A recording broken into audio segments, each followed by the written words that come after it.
Bonjour et bienvenue sur Zoom Media Plus. Zoom Intervision reçoit aujourd'hui le coach Jolin Andélé.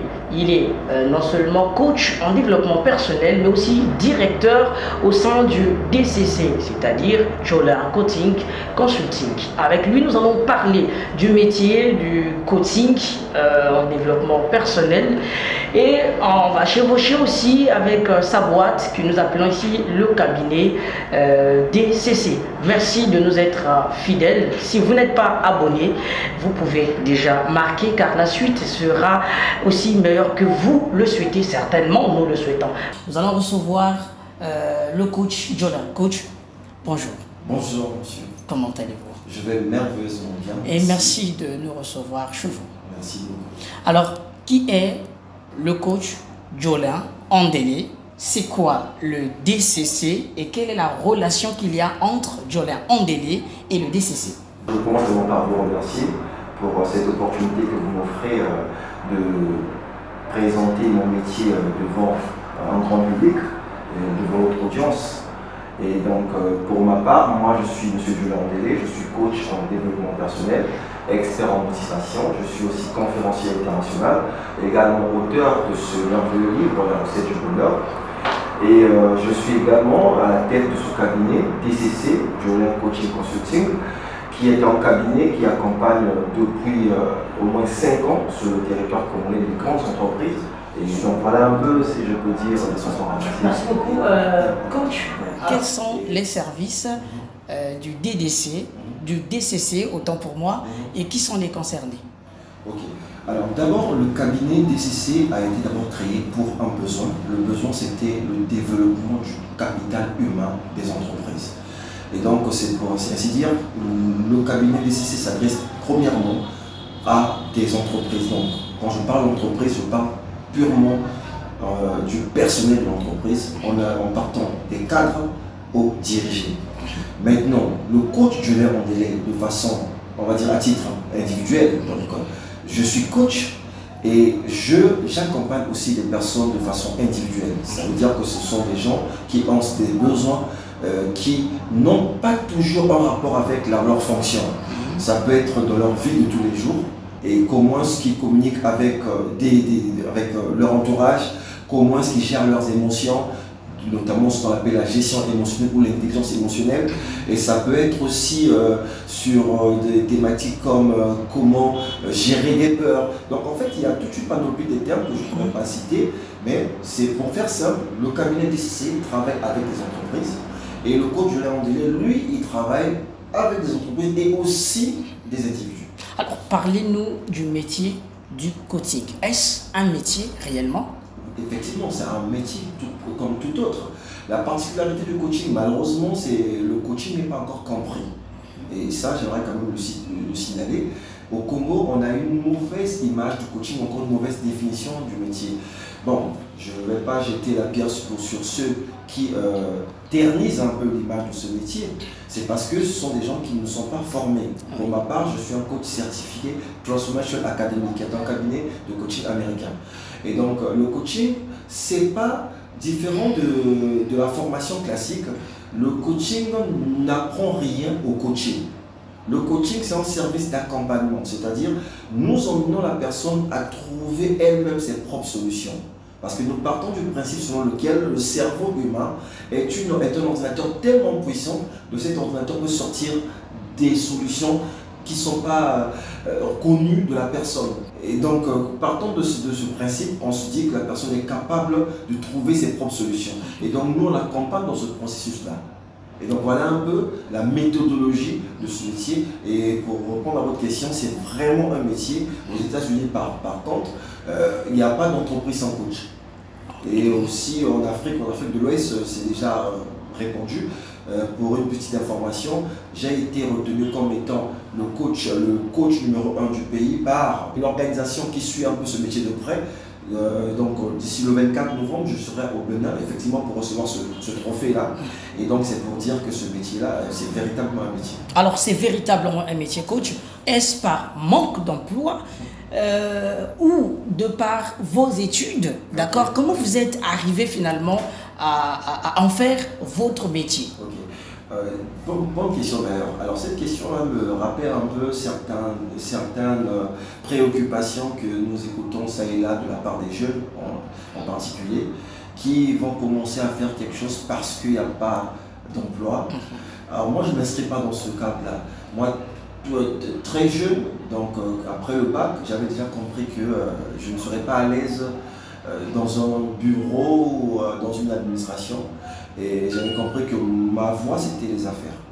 Et donc pour moi, être dans ce métier, c'est d'abord une vocation, c'est d'abord une passion.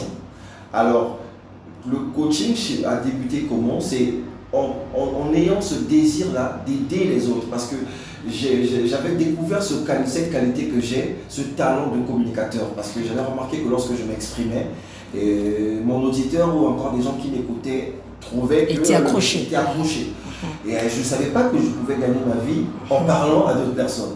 Et quand j'ai découvert que voilà, il y a des gens sur Terre qui vivent de ce métier, juste en délivrant un message, en aidant d'autres personnes, et ils vivent de cela, et je me suis dit, mais pourquoi pas le faire? Et donc de fil en aiguille, j'ai fait de cela un métier, et aujourd'hui, je m'en sors quand même très bien. Finalement, vous êtes parti de quelle étude, d'accord, pour atterrir en coaching? Alors, c'est ça ce qui est merveilleux dans le coaching. C'est ça ce qui est merveilleux. En fait, à la base, le coaching, on n'a pas besoin d'un diplôme dans ça. Et bon? Oui, je vous dis la plupart des grands coachs au monde n'ont pas été sur le banc de l'école pour apprendre ce métier. C'est un métier purement d'autodidacte d'abord à la base. Alors après, comme toute chose, hein, tu apprends d'abord dans le tas et la forme tu commences à mettre une fois que tu as déjà évolué. C'est-à-dire quoi? Le coaching, c'est d'abord le développement personnel, c'est quelque chose qui se rapporte à l'individu. Et celui qui veut se développer n'a pas forcément besoin d'aller s'asseoir dans un banc de l'école. C'est quelqu'un qui est qui s'inscrit dans une espèce de recherche perpétuelle. Donc c'est un chercheur. Donc tout le temps on va découvrir quelque chose sur soi. C'est une galaxie l'être humain. Donc quand on se découvre, on comprend qu'on a tellement des choses inconnues au niveau personnel. Et que lorsqu'on commence à découvrir 1 et 2, on devient passionné. Et une fois que tu fais ce travail au niveau personnel et tu comprends la nécessité finalement d'aller dans des livres, d'étudier, de lire par exemple des personnes qui ont réussi dans la vie, parce que le développement personnel c'est tout un ensemble. Et c'est comme ça que tu découvres des choses et tu as ce besoin-là, comme m'a dit Albert Einstein, la meilleure manière d'apprendre quelque chose c'est de l'enseigner. Donc je lis un livre, parce que écrit par vous, par rapport à votre expérience, ça peut être dans le journalisme, ça peut être je ne sais quoi, et bien je trouve qu'il y a un truc assez bien et je vais partager ça à une autre personne. Vous en sortez votre couleur. Exactement. Et je partage à quelqu'un d'autre à qui ça va peut-être changer sa vie, ainsi de suite. Et c'est comme ça le métier de coaching. Merci beaucoup, coach. Avec votre permission, vous n'êtes pas prévenu, mais nous allons faire une transition. Oui. Nous allons présenter aux téléspectateurs une de vos prestations, sinon un extrait de vos prestations. C'est un reportage de Zoom Media Plus. Ouais. Nous donnons l'occasion finalement à ceux qui nous suivent de vous découvrir en pleine scène, sinon. Et puis, nous allons revenir tout à l'heure. Alors, vous qui nous suivez, restez-en attentifs car la suite de notre émission en dépend.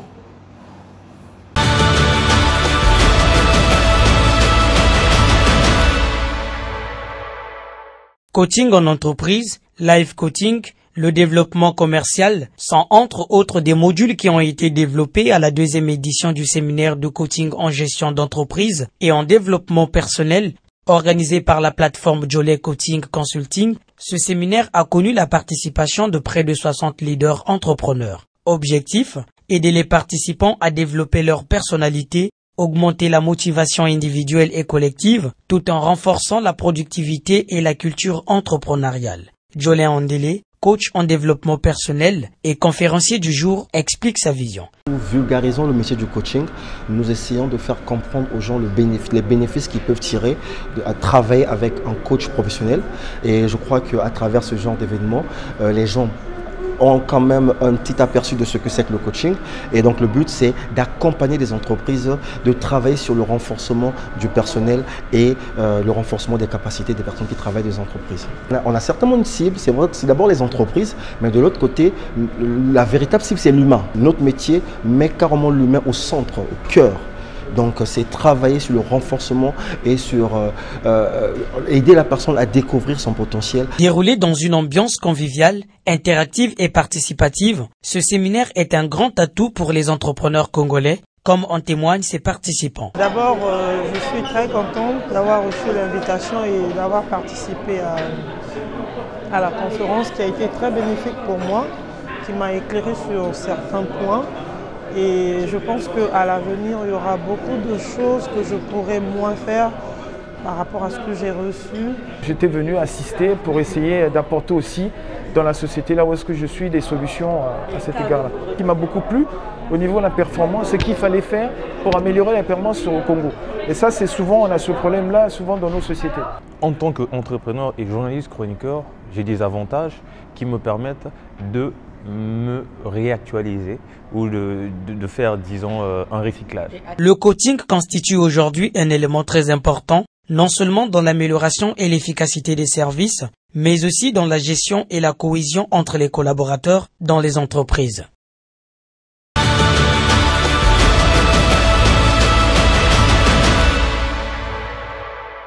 L'élément ne vous a pas montré en détail ce que le coach disait exactement, mais vous avez vu dans quel univers que le coach s'exprime devant les grandes personnalités. Mais il faut le reconnaître, coach, que la participation a coûté en demi-salaire du Congolais lambda. Êtes-vous coach pour ceux qui se sentent déjà faits ou pour les aspirants également? Ok. Alors, j'aime toujours dire ceci.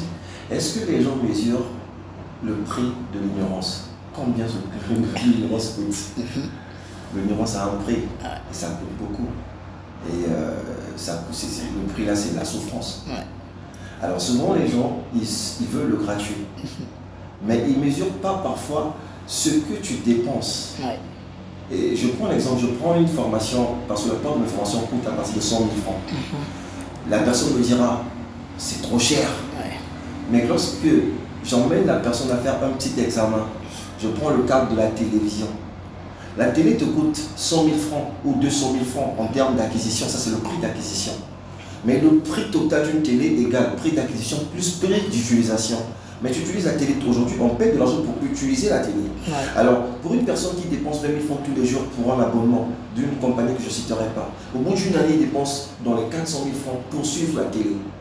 Et la télé, qu'est-ce que cela apporte à sa vie? Et souvent, vous savez, c'est un dessin animé, c'est un film, c'est un match de football.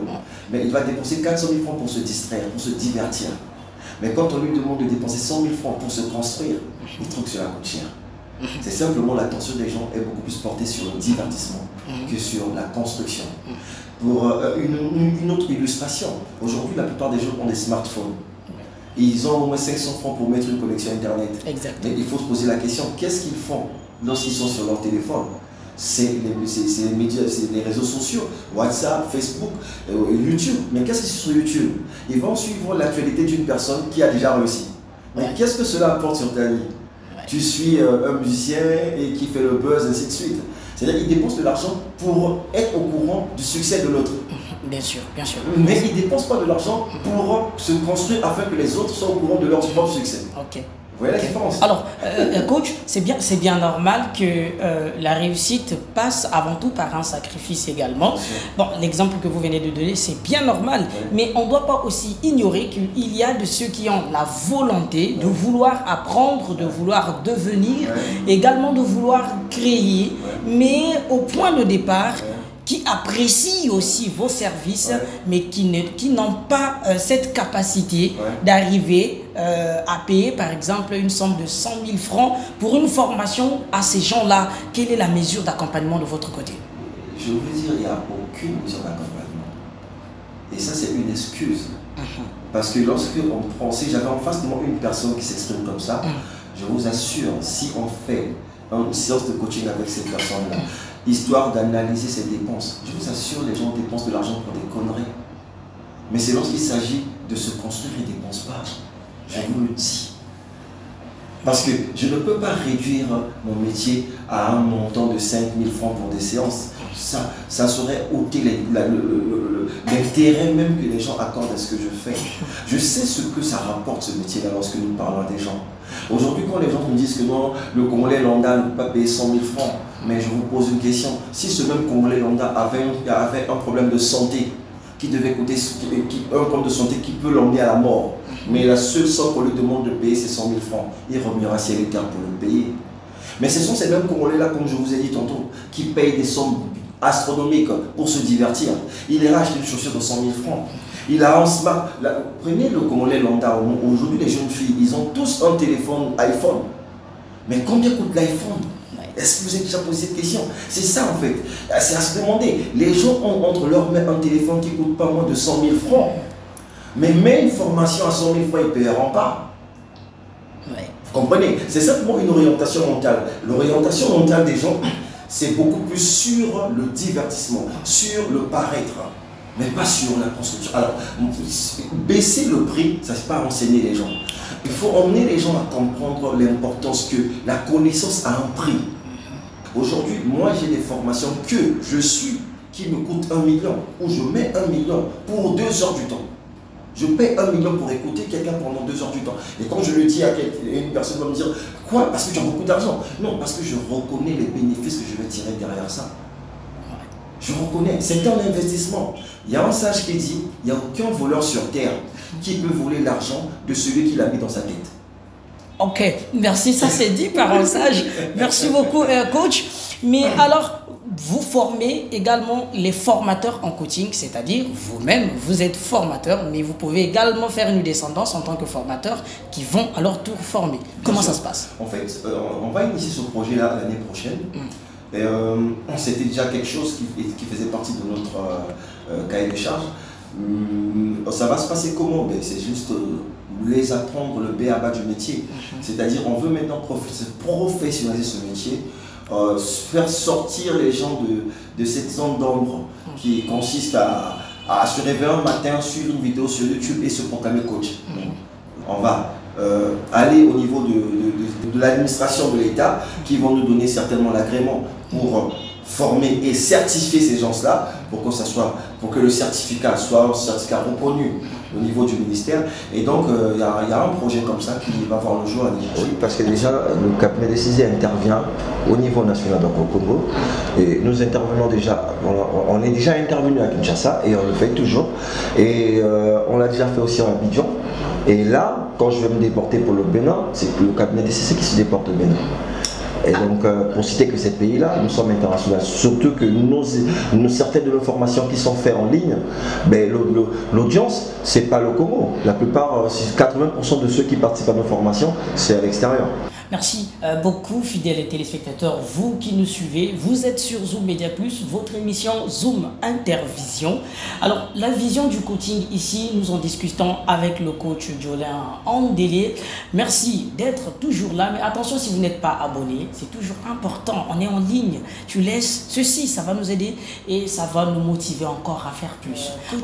Alors, en 1, 2, 3 phrases, sinon si vous voulez, en bref, parlez-nous de la recette du bonheur, le livre. Okay. La recette du bonheur, alors c'est un livre assez formidable et je peux dire que l'idée d'écrire ce livre est partie d'un constat où j'ai remarqué une chose, les gens souvent sont heureux, mais ils détruisent ce bonheur-là en le recherchant ailleurs.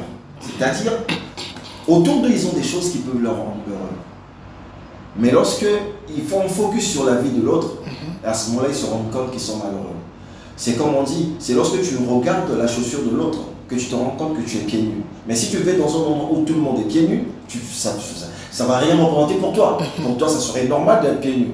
Mais c'est le jour où tu rencontres quelqu'un avec une chaussure, tu te dis « Ah, je souffre, j'ai pas de chaussure. » Vous comprenez? Alors, le bonheur, tout est écrit dans ce livre. Le bonheur, comme je dis toujours, c'est un état d'esprit. Okay? Ça n'a rien à voir avec la possession d'une voiture ou d'un ordinateur ou d'une certaine somme d'argent, comme certains sont enclins à le penser. Moi, quand on me pose une question, par exemple, comment vas-tu? Je dis toujours que je vais merveilleusement bien. Mais j'ai commencé à le dire avant même que j'ai une voiture. J'ai commencé à le dire avant même que j'ai une maison. Mais certaines personnes trouvent ça aberrant que tu répondes comme ça, parce que pour eux, il y a des problèmes dans la vie. Vous comprenez? Et donc je me suis dit, ben, effectivement, comme les gens ne comprennent pas ce concept, ce principe de bonheur, alors il fallait que je le mette dans un livre. Mais je n'aimerais pas que vous soyez comme ceux à qui il y a un blanc qui disait, si vous voulez cacher la vérité à un noir, mettez-le dans un livre. Dans un livre. J'espère que vous n'êtes pas de ceux-là, mais je crois bien qu'aujourd'hui les Congolais comprennent l'importance de lire. Donc voilà pourquoi j'ai mis tout ce que j'avais dans ma tête sur le concept de bonheur, je l'ai mis dans ce livre que j'invite d'ailleurs les gens à acheter. Alors je vais vous l'emprunter. Voilà. Ce que je veux dire, c'est ceci. Vous qui nous suivez, le coach venait de dire que la meilleure façon, comme l'ont dit bien sûr ceux qui nous ont précédés, d'abréger la connaissance, sinon de cacher la connaissance, en africain, c'est de le cacher dans un livre. Le coach a dit, j'espère que ce ne sera pas le cas pour moi. Moi, je le dis aussi à toi qui me suis, j'espère que ce ne sera pas le cas pour toi. Et le livre est téléchargeable, achetable en ligne. Et donc, vous voyez bien le titre, ça ne sert plus de prononcer. Allez-y, consultez le livre, Le Bonheur, il s'y cache. Nous, on est venu consulter le bonheur de notre part. Merci beaucoup, coach. Je crois que nous allons concentrer toute une émission pour ce livre, pour que nous puissions découvrir ensemble avec vous ce livre. Mais je crois que c'est dans nos prochaines émissions. Restez juste accro à nos programmes. Le meilleur, comme je l'ai dit, reste à venir. Alors, coach, comment vous joindre, surtout ceux qui ont pensé faire de vous leur coach? Me joindre, ce serait par exemple par un appel téléphonique. Et donc nous sommes joignables au 06 633 65 60. Donc je répète, 06 633 65 60. Et en ligne, c'est plus facile. Ils n'ont qu'à taper mon prénom sur Google, le moteur de recherche, et ils auront tout ce qui me concerne. Parce qu'aujourd'hui, bon, je ne suis pas un coach local, je suis international, donc du coup, je ne peux pas être absent des moteurs de recherche sur Internet. Ils auront un autre site Internet qui va s'afficher. En tout cas, un grand plaisir, surtout de nous recevoir chez vous. Nous sommes arrivés à la fin de notre émission. Peut-être une motivation de votre part? Ce que je peux dire, c'est simplement, ça c'est un message qui va être vulgarisé à travers mon deuxième livre. Je vous donne déjà le scoop, c'est le pouvoir de l'action. Et donc en un mot, ce que je peux dire, chers téléspectateurs, vous qui me suivez, ayez l'habitude de passer à l'action. Faites parfois le fou dans la vie. Le fou c'est quoi? C'est celui-là qui n'attend pas que tout soit prêt pour faire des choses. On dit toujours, si tu n'es pas fou, c'est que tu es dans la foule. Alors dans la foule, c'est les gens qui répètent ce que tout le monde fait. Or le fou, c'est celui-là qui fait différemment, qui va contre courant. Le fou est considéré comme fou au départ, mais à la fin, c'est celui-là qu'on imite. Donc faites le fou, tombez, relevez-vous, agissez. Parce que tant qu'on n'agit pas, rien ne va se passer. Car l'action est le pont qui sépare le rêve de sa réalité. L'action est le pont qui sépare le rêve à la réalité. Vous avez suivi, vous avez entendu. Si on était à l'église, on dirait Amen. Nous sommes arrivés à la fin de notre émission. Zoom Intervision a reçu pour vous le coach Jolan Ondélé, directeur général au sein du DCC Jolan Coaching Consulting. À nous revoir au prochain numéro. Et surtout, si vous n'êtes pas abonné, pensez à nous laisser ce pouce, ça va nous faire du bien. Et soyez abonnés pour ne pas rater nos prochaines émissions. À nous revoir au prochain numéro. Au revoir.